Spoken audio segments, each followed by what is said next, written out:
YouTube math স্কুলের পক্ষ থেকে নতুন একটা ভিডিও তোমাদের স্বাগত জানাই। আশা করি তোমরা সকলে ভালো আছো। আজ আমরা এই ভিডিওতে ক্লাস 9-এর অক্টোবর মাসে গণিতের যে মডেল অ্যাক্টিভিটি টাস্ক দিয়েছে তার প্রশ্ন ও উত্তরগুলি নিয়ে আলোচনা করব। তা চলো শুরু করা যাক। এখানে আছে দেখো, নিচের প্রশ্নগুলির উত্তর লেখো। এক দাগে আছে বহুমুখী উত্তরধর্মী প্রশ্ন অর্থাৎ এমসিকিউ। একে আছে ক্রয় মূল্য ও বিক্রয় মূল্যের অনুপাত 100:101 হলে শতকরা লাভ কি হবে আমাদের বের করতে হবে। এখানে 4টে অপশান দেওয়া আছে। তো তোমাদের প্রথমেই বলে রাখি, যেহেতু আমাদের শতকরা লাভ বের করতে হবে তাহলে আমাদের উত্তরে এই পার্সেন্ট চিহ্ন কিন্তু বসবে না, অর্থাৎ অপশান এ আর অপশান বি কিন্তু আমাদের হচ্ছে না, যেহেতু আমরা শতকরা লাভ বের করছি। ঠিক আছে, এবার দেখো অঙ্কটি আমরা কিভাবে করেছি। আমরা প্রথমে ধরে নিয়েছি যে ক্রয় মূল্য 100x টাকা এবং বিক্রয় মূল্য 101x টাকা। তাহলে লাভ কি হবে? 101x থেকে 100x বিয়োগ করলে আমরা x টাকা পাবো লাভ। অতএব শতকরা লাভ কি হবে? x টাকা লাভ করেছে কত টাকার মধ্যে? 100x টাকার মধ্যে। তাহলে এই xকে 100x দিয়ে ভাগ করব, আর যেহেতু আমরা শতকরা লাভ বের করছি তাহলে এই ভাগফলটিকে আমাদের 100 দিয়ে গুণ করতে হবে। তা দেখো এখানে x কেটে গেল, 100 কেটে গেল, আমরা কত পেলাম? 1 টাকা পেলাম, অর্থাৎ শতকরা লাভ 1 টাকা। তা আমাদের উত্তর কোনটা হয়ে যাচ্ছে? আমাদের উত্তর হচ্ছে অপশান সি। ঠিক আছে, এবার 2 দাগেরটা দেখো। 2 দাগে আছে যে বিসিডি ত্রিভুজের বিসিডি কোণটি 90 ডিগ্রি এবং বিডি সমান 20 সেমি। বিডি বাহুর মধ্যবিন্দু পি হলে সিপি এর দৈর্ঘ্য কী হবে আমাদের বের করতে হবে। তা এখানে দেখো অঙ্কে যেটি বলা আছে আমরা সেটি ছবির মাধ্যমে প্রথমে দেখিয়ে দিয়েছি যে এই বিসিডি এই ত্রিভুজের এই কোণটি হচ্ছে 90 ডিগ্রি। তাহলে স্বাভাবিকভাবে বিডি হচ্ছে অতিভুজ এবং এই বিডির মধ্যবিন্দু কি বলেছে? পি। এবার আমরা এই সিপি যুক্ত করেছি, এই সিপি দৈর্ঘ্য আমাদের বের করতে হবে। তা এই অঙ্কটি করতে গেলে তোমাদের একটি প্রয়োগ জানতে হবে। এই প্রয়োগটি তোমাদের বইয়ের 128 নম্বর পৃষ্ঠায় প্রয়োগ নাম্বার 7। সেখানে কি বলা আছে যে কোনো সমকোণিক ত্রিভুজের সমকোণিক বিন্দু থেকে অতিভুজের মধ্যবিন্দু যোগ করা হয় তবে সেই বাহুর বা সেই রেখাংশের দৈর্ঘ্য হবে অতিভুজের দৈর্ঘ্যের অর্ধেক। অর্থাৎ এখানে সিপির যে মান পাবো সেটি হচ্ছে এই বিডির অর্ধেক হবে। তাই আমরা এখানে লিখে নিয়েছি সিপি সমান হাফ অফ বিডি। বিডির মান কত? 20 সেমি বলা আছে, বসিয়ে দিয়েছি। 2 দিয়ে দেখো 20কে কাটলে আমরা 10 পাবো, অর্থাৎ সিপির মান হচ্ছে 10 সেমি। তাহলে আমাদের উত্তর কোনটা হচ্ছে? আমাদের উত্তর হচ্ছে অপশান বি। এবার 3 দাগেটা লক্ষ্য করো। 3 দাগে কি আছে দেখো। 3 দাগে আমরা দেখতে পাচ্ছি যে একটি ঘড়ির মিনিটের কাঁটা ও ঘন্টার কাঁটার গতিবেগের অনুপাত কি হবে আমাদের বের করতে হবে। তা দেখো একটি ঘড়ির মিনিটের কাঁটা কি করছে, এরকম একটি যদি ঘড়ি থাকে তা ঘড়ির মিনিটের কাঁটা 1 ঘন্টায় এই পূর্ণ বৃত্তটি আবর্তন করছে। অর্থাৎ এই ঘড়ির ব্যাসার্ধ যদি আমরা 8 সেমি ধরি তাহলে এই মিনিটের কাঁটা 1 ঘন্টায় কতটুকু যাচ্ছে? টোটাল বৃত্তটা কমপ্লিট করছে, অর্থাৎ 2 পাই আর একক যাচ্ছে। এবার ঠিক এই একই দূরত্ব অর্থাৎ 2 পাই আর একক যেতে ঘন্টার কাঁটার কত সময় লাগছে? ঘন্টার কাঁটার সময় লাগছে 12 ঘন্টা। তাই আমরা এখানে লিখে নিয়েছি যে ঘন্টার কাঁটা 12 ঘন্টায় যায় 2 পাই আর একক। তাহলে 1 ঘন্টায় কতটুকু যাবে? এই 2 পাই আর এককে 12 দিয়ে ভাগ করব, এত একক। তাহলে দেখো 1 ঘন্টায় মিনিটের কাঁটা যাচ্ছে 2 পাই আর একক, 1 ঘন্টায় ঘন্টার কাঁটা যাচ্ছে 2 পাই আর বাই 12 একক। অতএব গতিবেগের অনুপাত কি হবে? 2 পাই আর is to 2 pi R by 12। এবার দেখো 2 পাই আর 2 পাই কেটে গেল, তাহলে আমরা কি পাচ্ছি? 1:1/12। এবার এই ভগ্নাংশের নিচের হরকে যদি আমাদের সরাতে হয় তাহলে অনুপাত দুটোকেই আমাদের 12 দিয়ে গুণ করতে হবে। তা 1কে 12 দিয়ে গুণ করলে আমরা 12ই পাবো, আর 1-এর 12কে 12 দিয়ে গুণ করলে আমরা 1 পাবো, অর্থাৎ 12:1 হচ্ছে আমাদের উত্তর। তা আমরা দেখতে পাচ্ছি এটি অপশান ডি আছে, অর্থাৎ ডি হচ্ছে আমাদের সঠিক উত্তর। এবার 4 দাগেরটা দেখো। 4 দাগে আছে একটি পরিসংখ্যান বিভাজন তালিকায় একটি শ্রেণীর মধ্যবিন্দু 77 এবং প্রতিটি শ্রেণীর শ্রেণীদৈর্ঘ্য 10। শ্রেণীটির নিম্ন শ্রেণীসীমা কী হবে আমাদের বের করতে হবে। তার নিম্ন শ্রেণীসীমা সমান আমরা কি জানি? শ্রেণী মধ্যবিন্দু বিয়োগ শ্রেণী দৈর্ঘ্যের অর্ধেক, অর্থাৎ শ্রেণী দৈর্ঘ্যকে 2 দিয়ে ভাগ করতে হবে। তা দেখো শ্রেণীর মধ্যবিন্দু 77 বলে দিয়েছে, বসিয়ে দিলাম। শ্রেণী দৈর্ঘ্য 10 আছে, তাকে আমরা 2 দিয়ে ভাগ করব। তো 10কে 2 দিয়ে ভাগ করলে আমরা 5 পাবো, অর্থাৎ 77 থেকে 5 বিয়োগ করলে 72 হয়ে যাচ্ছে আমাদের শ্রেণীটির নিম্ন শ্রেণীসীমা। তাই 72 কোন অপশানে দেখতে পাচ্ছি? আমরা দেখতে পাচ্ছি অপশান সিতে, অর্থাৎ সি হচ্ছে আমাদের সঠিক উত্তর। এবার 2 দাগে দেখো, 2 দাগে আছে সত্য মিথ্যা লেখো। এবার 2-এর 1-এ আছে একটি বৃত্তের পরিধি ও একটি বর্গক্ষেত্রের পরিসীমা সমান হলে বৃত্তের ব্যাসার্ধ ও বর্গক্ষেত্রের বাহুর দৈর্ঘ্যের অনুপাত হবে π/2। তো দেখো, বৃত্তের পরিধি এবং বর্গক্ষেত্রের পরিসীমা বের করতে গেলে বৃত্তের ব্যাসার্ধ দরকার এবং বর্গক্ষেত্রের বাহুর দৈর্ঘ্য দরকার। সেটি দেওয়া নেই, তাই আমরা সেটি ধরে নিয়েছি যে বৃত্তের ব্যাসার্ধ সমান r একক এবং বর্গক্ষেত্রের বাহুর দৈর্ঘ্য সমান a একক। তাহলে দেখো, বৃত্তের পরিসীমা কী হবে? 2πr একক। ঠিক একইভাবে বর্গক্ষেত্রের পরিসীমা কী হবে? 4a একক। এবার এই দুটি সমান, তাহলে আমরা এই দুটি সমান দেখিয়ে দিয়েছি। দেখো, 2πr সমান 4a। এবার এখান থেকে আমরা যেহেতু ব্যাসার্ধ আর বাহুর দৈর্ঘ্যের অনুপাত বের করব, তাহলে আমরা এই পাশে r রেখে দিয়েছি এবং a কে এ পাশে নিয়ে এসেছি, অর্থাৎ r এর নিচে ভাগ হয়ে গেছে। তাহলে এখানে কি পড়ে থাকবে? 4 পড়ে থাকবে, আর এই 2πr কি হবে? 4-এর নিচে চলে যাবে। তাহলে এখান থেকে আমরা পাচ্ছি r/a। 2 দিয়ে এটা কাটলে আমরা কি পাচ্ছি? উপরে আমরা 2 পাচ্ছি, নিচে পাই পাচ্ছি, অর্থাৎ r/a সমান 2/π। তাহলে এখান থেকে আমরা কি লিখতে পারি? r/a সমান 2/π। অর্থাৎ অঙ্কে বলা আছে বৃত্তের ব্যাসার্ধ এবং বর্গক্ষেত্রের বাহুর অনুপাত হবে π/2, কিন্তু বাস্তবে দেখা গেল এদের অনুপাত কি হচ্ছে? এদের অনুপাত হচ্ছে 2/π, অর্থাৎ বিবৃতিটি মিথ্যা। এবার 2 দাগেটা দেখো, 2 দাগে আছে 10% ছাড় দিয়ে বিক্রি করায় একটি বইয়ের বিক্রয় মূল্য হয় 900 টাকা, বইটির ধার্য মূল্য হয় 1000 টাকা। তাহলে দেখো, এখানে 10% ছাড় দিয়েছে, তাহলে ধার্য মূল্যের উপর সবসময় ছাড় দেওয়া হয়। তা ধার্য মূল্য যদি 1000 টাকা হয়, তাহলে তার 10% ছাড় কত সেটি আমরা বের করে নিয়েছি। অতএব মোট ছাড় সমান 1000 × 10%, অর্থাৎ 10/100। এখানে দেখো, এই শূন্য এই শূন্য এই শূন্য এই শূন্য কেটে গেল, আমরা 100 টাকা পেলাম মোট ছাড়।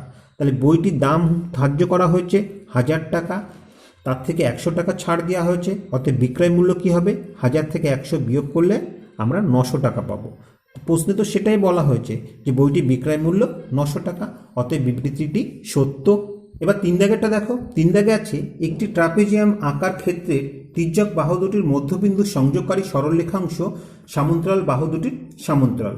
তাই এই অঙ্কটি করতে গেলে তোমাদের একটি প্রয়োগ জানতে হবে। এই প্রয়োগটি তোমাদের বইয়ের 126 নম্বর পৃষ্ঠায় প্রয়োগ নাম্বার 5।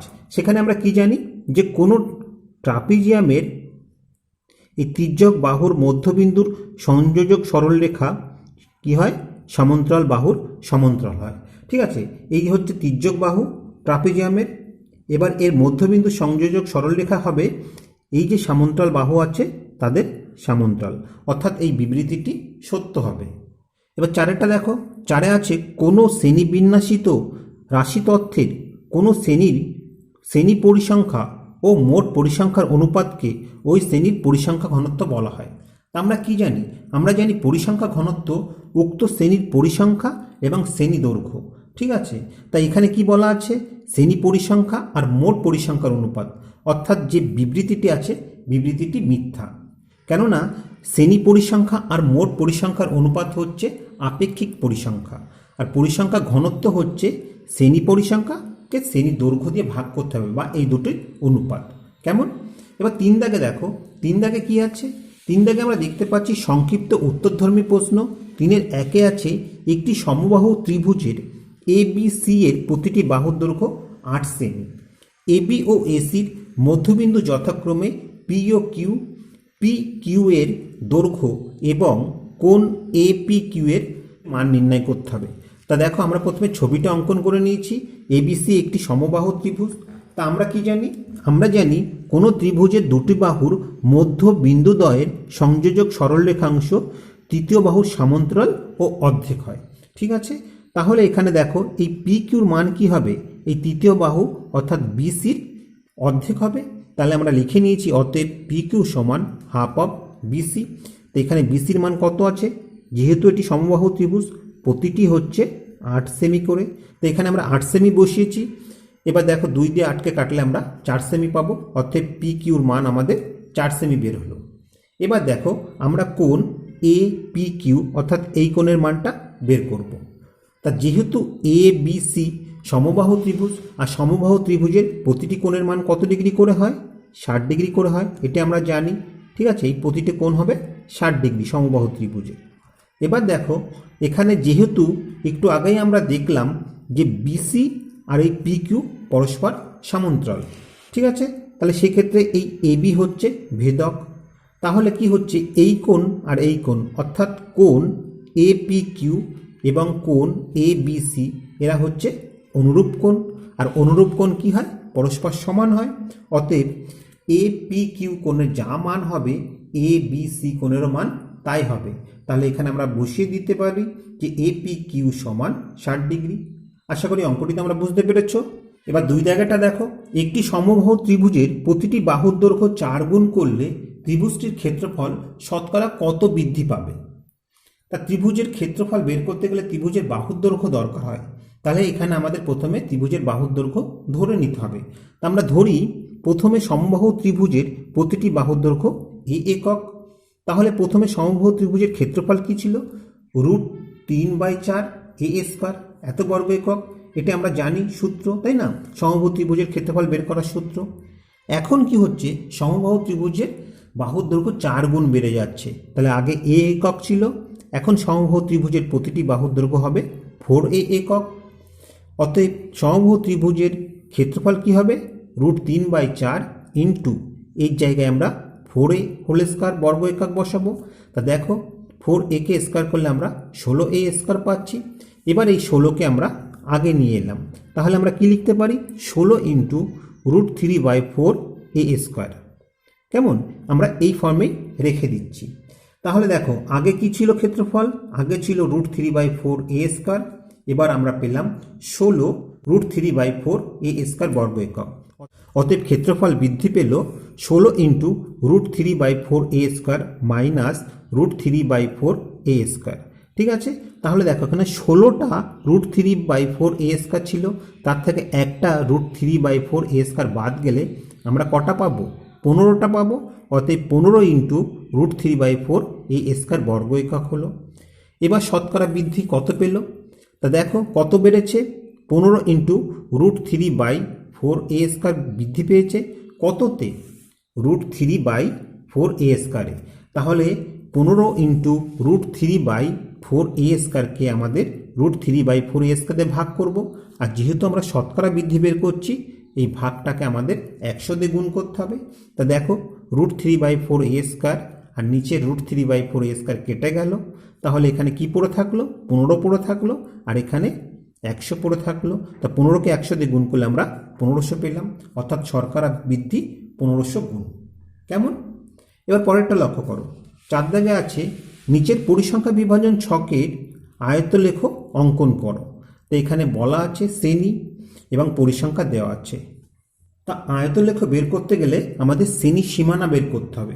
ঠিক আছে, দেখো শ্রেণী সীমার ক্ষেত্রে কি হচ্ছে, কোনো শ্রেণীর ঊর্ধ্ব শ্রেণী সীমা এবং পরেরটি নিম্ন শ্রেণী সীমা এক নয়, পার্থক্য আছে। কিন্তু শ্রেণী সীমানার ক্ষেত্রে প্রতিটির ঊর্ধ্ব শ্রেণী সীমানা এবং পরেরটি নিম্ন শ্রেণী সীমানা একই হবে, সেটা আমাদের বের করে নিতে হবে। তা দেখো এখানে আমরা সেটা বের করে নিয়েছি। আমরা কিভাবে বের করে নেব? এই যে কোনো শ্রেণী সীমার ঊর্ধ্ব শ্রেণী সীমা এবং পরেরটি নিম্ন শ্রেণী সীমার পার্থক্য কত? এখানে দেখতে পাচ্ছি 10 আর এখানে 11, অর্থাৎ এদের পার্থক্য হচ্ছে 1। এবার এই 1কে আমাদের 2 দিয়ে ভাগ করতে হবে, তাহলে আমরা কি পাবো? 0.5 পাবো। অর্থাৎ নিম্ন শ্রেণী সীমানার সঙ্গে আমাদের সেই 0.5 বিয়োগ করতে হবে এবং ঊর্ধ্ব শ্রেণী সীমার সাথে আমাদের 0.5 যোগ করতে হবে, তাহলে আমরা শ্রেণী সীমানা পেয়ে যাব। তা দেখো আমরা সেভাবেই এর সাথে 0.5 বিয়োগ করলে আমরা 0.5 পেলাম এবং 10-এর সঙ্গে 0.5 যোগ করলে 10.5 পেলাম। ঠিক একইভাবে 11-র সঙ্গে 0.5 বিয়োগ করলে আমরা 10.5 পাবো এবং 20-র সঙ্গে 0.5 যোগ করলে আমরা 20.5 পাবো। এইভাবে আমরা প্রতিটি শ্রেণী সীমানা বের করে নিলাম। এবার দেখো এবার শ্রেণী দৈর্ঘ্য কী হবে, ঊর্ধ্ব শ্রেণী সীমানার সঙ্গে নিম্ন শ্রেণী সীমানা বিয়োগ করলে আমরা শ্রেণী দৈর্ঘ্য প্রতিটি 10 পেলাম এবং পরিসংখ্যা দেওয়া ছিল কত 8, 3, 6, 12, 2, 7, সেটি আমরা লিখে নিলাম। তাহলে আমাদের ছকটি তৈরি করা হয়ে গেল। এইবার আমরা কি করব, এই ছকটি আমাদের ছক কাগজে বসাতে হবে। তো এখানে আমরা প্রথমে স্কেলটা ধরে নিয়েছি। তা দেখো, ছক কাগজের এক্স অক্ষ বরাবর ক্ষুদ্রতম বর্গক্ষেত্রের দুটি বাহুর দৈর্ঘ্য সমান আমরা 1 একক ধরেছি এবং ওয়াই অক্ষ বরাবর বর্গক্ষেত্রের 5টি বাহুর দৈর্ঘ্য সমান 1 একক ধরে পরিসংখ্যা বিভাজন ছকটির আয়তলেখ অঙ্কন করলাম। তা স্কেলটি তোমরা তোমাদের সুবিধা মতো ধরে নেবে। যেহেতু আমি এখানে যে গ্রাফ কাগজটা ব্যবহার করব সেটা হচ্ছে মিলিমিটার ডেভিয়েশনের গ্রাফ কাগজ, তার জন্য আমি এখানে স্কেলটি একটু বড় ধরে নিয়েছি যে 5টি বাহুর দৈর্ঘ্য সমান 1 একক। তাহলে চলো এবার আমরা ছক কাগজে আয়তলেখটা অঙ্কন করে নিই। তো দেখো, ছক কাগজে আমরা প্রথমে এক্স ও ওয়াই অক্ষটা অঙ্কন করে নিচ্ছি।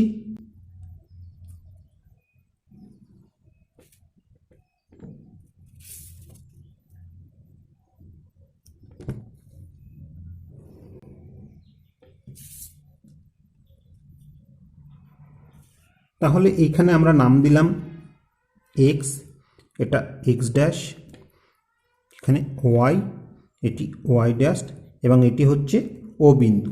তা দেখো, এই বিন্দুর মান হচ্ছে 0, কিন্তু আমাদের শুরু হচ্ছে কত থেকে, আমাদের শুরু হচ্ছে 0.5 থেকে। তাহলে এখানে প্রথমে আমরা একটি ব্রেকআউট দেব, ব্রেকআউট দিয়ে এখান থেকে আমরা শুরু করব 0.5। ঠিক আছে, যেহেতু আমরা এক্স অক্ষ বরাবর ক্ষুদ্রতম বর্গক্ষেত্রের দুটি বাহুর দৈর্ঘ্যকে 1 একক ধরেছি, অতএব এই পর্যন্ত অর্থাৎ এই 20 ঘরে গিয়ে আমাদের 10 হবে, তাই না? তাহলে এখানে আমরা বসাতে পারি 10.5, আবার 20 ঘর গিয়ে আমরা এখানে বসাতে পারি 20.5, আবার 10 ঘর গিয়ে এখানে 30.5, 40.5, 50.5 এবং আরও 20 ঘর গিয়ে অর্থাৎ এখানে আমাদের 60.5। তাহলে আমাদের রেখাটা আরেকটু বড় করে নিতে হচ্ছে।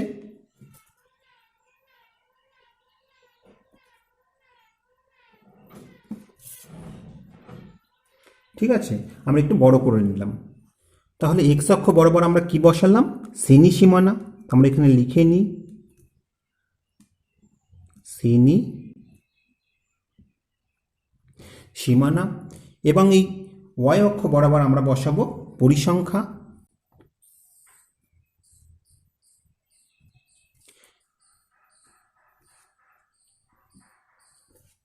এবার দেখো, প্রথম পরিসংখ্যা কত আছে, 8 আছে।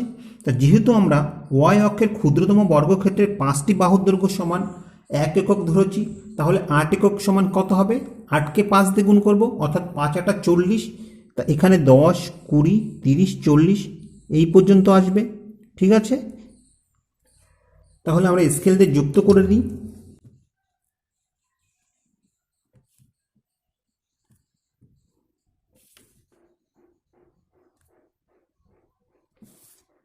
এবার দেখো, তার পরেরটা কত আছে, 3 আছে। তাহলে 3কে আমরা 5 দিয়ে গুণ করব, অর্থাৎ 15। এবার আমাদের 15 ঘর যেতে হবে। তা এই পর্যন্ত হচ্ছে 10 ঘর, আর এটা হচ্ছে 5 ঘর, অর্থাৎ এই পর্যন্ত আসবে। তাহলে এখানে আমরা স্কেল দিয়ে যুক্ত করে দিই।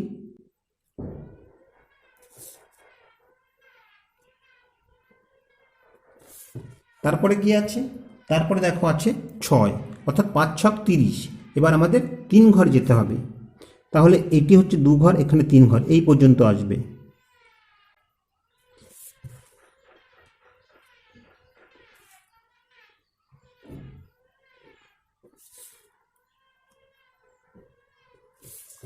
তারপরে আছে পরিসংখ্যা 12। তাহলে 12কে 5 দিয়ে গুণ করলে 5 12 60, অর্থাৎ আমাদের 6 ঘর উঠতে হবে। দেখো, এইটা 10, 20, 30, 40, 50, 60। কেমন? তাহলে স্কেলে আমরা এটা যুক্ত করে দিই। আমরা যদি স্কেলগুলো একটু বড় ধরি তাহলে আমাদের ছবিটা একটু বড় হবে, দেখতে সুন্দর লাগে। ঠিক আছে, যেটা কিনা গ্রাফ কাগজ ভরে আমাদের ছবিটা হবে। তা না হলে গ্রাফ কাগজ বড় থাকলেও আমাদের ছবিটা খুব ছোট হলো, তাহলে সেটি ভালো দেখায় না। এবার দেখো তারপরে কত আছে, তারপরে আছে 2। তাহলে 2কে 5 দিয়ে গুণ করলে 10 হবে, অর্থাৎ আমরা এই ঘর পর্যন্ত উঠব। কেমন? এই পর্যন্ত হচ্ছে 10। তারপর আছে 7, অর্থাৎ 5 7 35। তাহলে এটি 10 20 30 35, এই পর্যন্ত হচ্ছে আমাদের 35।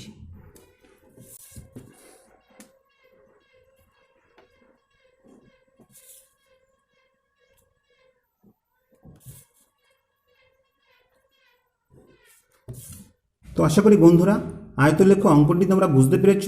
তোমরা এইভাবে সুন্দর করে খাতায় পরিষ্কার করে পেন্সিলের সাহায্যে অঙ্কন করবে। আমি তোমাদের বোঝানোর জন্য পেনের সাহায্যে অঙ্কন করেছি, কিন্তু তোমরা এটি পেন্সিলের সাহায্যে অঙ্কন করবে।